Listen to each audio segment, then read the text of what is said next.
राधा वल्लभ श्री हरिवंश, राधा वल्लभ श्री हरिवंश। जय जय राधा वल्लभ श्री हरिवंश, श्री वृंदावन श्री बनीचंद्र। जय जय राधा वल्लभ गुरु हरिवंश, गुरु वृंदावन गुरु बनीचंद्र। सत्संग गति तथा सद्विचारों का प्रभाव। यदि मनुष्य बुरी संगति में पड़ जाते हैं तो वे प्राय अपनी इच्छा के विरुद्ध भी बुरे काम कर डालते हैं। इसलिए मनुष्य को सदा कुसंगति से घृणा करनी चाहिए और सदैव अच्छी संगति की खोज में रहना चाहिए। अच्छे मित्र न मिल सके तो अकेले रहना उचित है। मनुष्य सच्चा सुख चाहता है तो उसे सदैव अच्छी संगति करनी चाहिए। दुष्ट मनुष्य की संगति ध्यान में भी नहीं लानी चाहिए। मनुष्य के परम प्रिय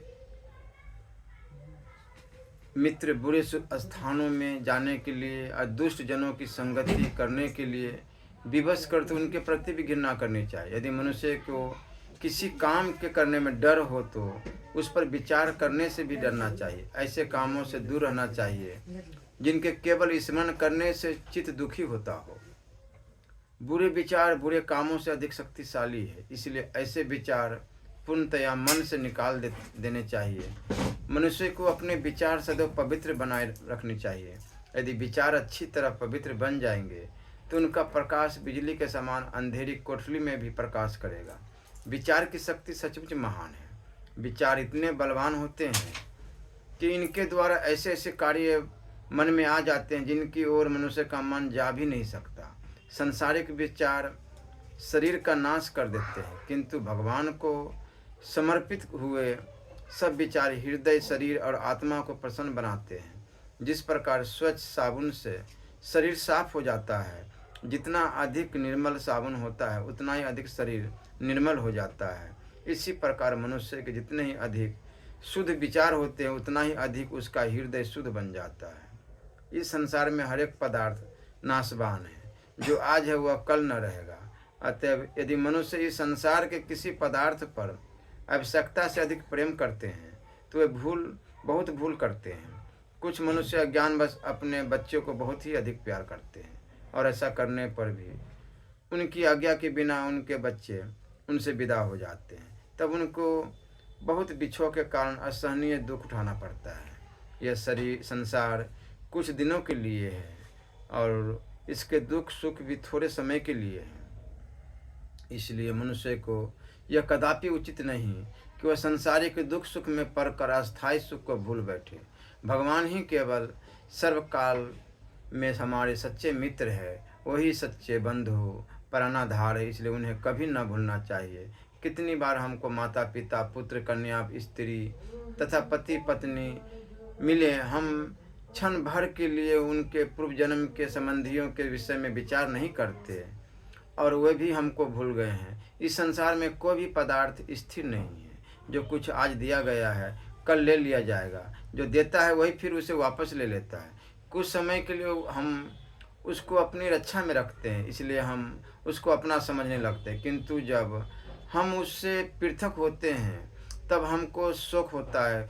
कोई भी वस्तु ऐसी नहीं है जिसको हम अपना कहकर पुकार सके। यहाँ तक कि नाशवान शरीर भी ईश्वर का है और जब वो चाहे तब ले सकते हैं। आश्चर्य की बात है कि दूसरे की संपत्ति को अपनी समझते हुए जब हम उससे अलग होते हैं तब हम दुखी होते हैं। अतः चतुर ज्ञानवान मनुष्य को किसी प्रकार का दुख सुख का चिंतन न करते हुए केवल कर्म करना चाहिए। उसको किसी मनुष्य के विषय में अधिक चिंतन न करना चाहिए और न किसी वस्तु से अधिक मोह करना चाहिए, तभी वह सदा के लिए सुखी बन सकता है। यह प्रत्येक मनुष्य का कर्तव्य है कि वह दूसरे के बच्चों को अपने बच्चों के समान समझे। इस प्रकार सांसारिक रीति की सीमा का उल्लंघन करता हुआ वह भगवान का प्रेम पात्र बन सकता है। दिनों के दुखों को भोजन तथा अन्य पदार्थों के द्वारा यथाशक्ति दूर करना चाहिए। भगवान ने सार्वजनिक प्रेम उत्पन्न करने के लिए अपने पड़ोसियों के प्रति तथा दुर्बलों के प्रति प्रेम का संबंध स्थापित किया है। मनुष्य पहले अपने माता पिता, भाई बहन आदि से प्रेम करता है। जब वे बड़े हो जाते हैं तब वे अपने मित्रों तथा साथियों से प्रेम करने लगते हैं।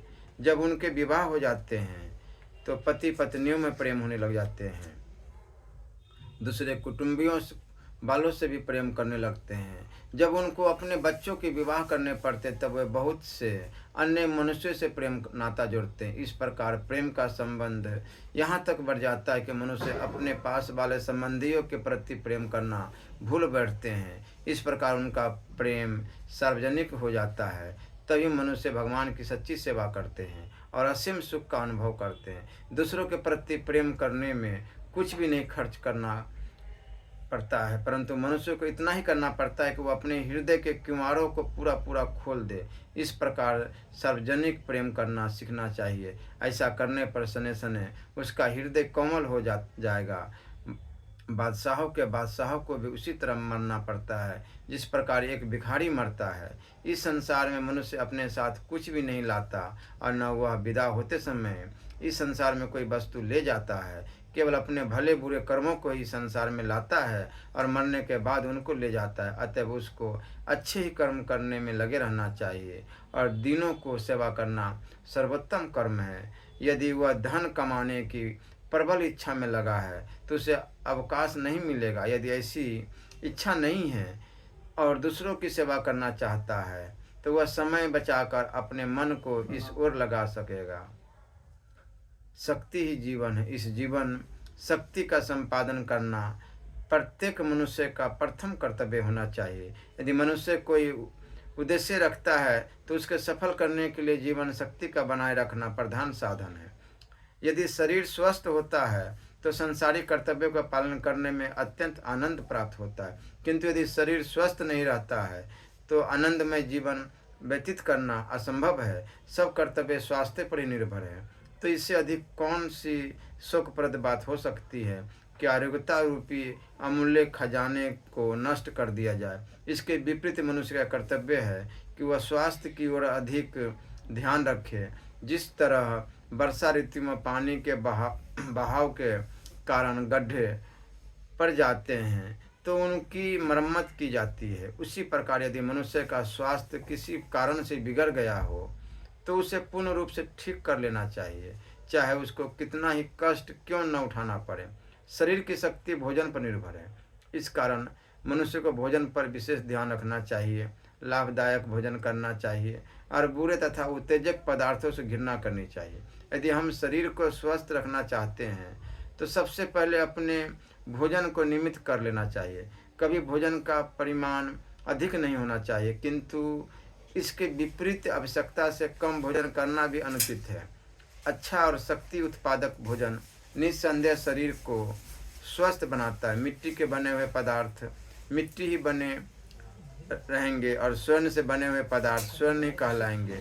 मिट्टी का स्वर्ण नहीं बन सकता और सोना मिट्टी के रूप में नहीं बदल सकता है। ठीक इसी प्रकार अपवित्र नहीं करता है।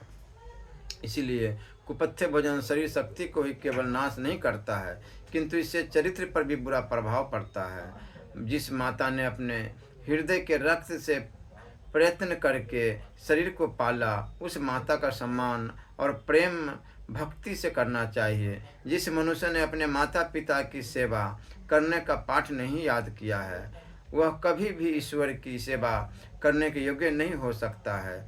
विद्यार्थी का प्रथम कर्तव्य है कि वह शब्दों के हिज्जे ध्यानपूर्वक याद करे। यदि ऐसा नहीं करेगा तो वह परीक्षा में पास नहीं हो सकता। इसी प्रकार मनुष्य का पहला कर्तव्य यह है कि वह अपने माता पिता की सेवा करे, नहीं तो जीवन रूपी परीक्षा में सफल होना उसके लिए असंभव है। जिस ओर दृष्टि जाती है उसी ओर माता का प्रेम बच्चों के प्रति प्रकट होता है। यदि ऐसा प्रेम न होता तो संसार भी स्थिर न रहता। जिस प्रकार कोई भी वृक्ष बिना जल के नहीं रह सकता, उसी प्रकार संसार माता के प्रेम के बिना नहीं रह सकता। यदि माता अपने पुत्र से प्रसन्न होती है और उसको आशीर्वाद देती है तो उस पुत्र को इस संसार में किसी बात की कमी नहीं रहती। वह सदैव अपने जीवन को सुख तथा शांति से व्यतीत रहता है और अंत में भगवान के चरणों को प्राप्त होता है। इसके विपरीत यदि सुखी से सुखी मनुष्य अपनी माता को कष्ट देता है तो उसके गृह से सब संपत्ति शीघ्र ही विदा हो जाती है। देखिए, माता का गौरव स्पष्ट रूप से कहाँ तक है।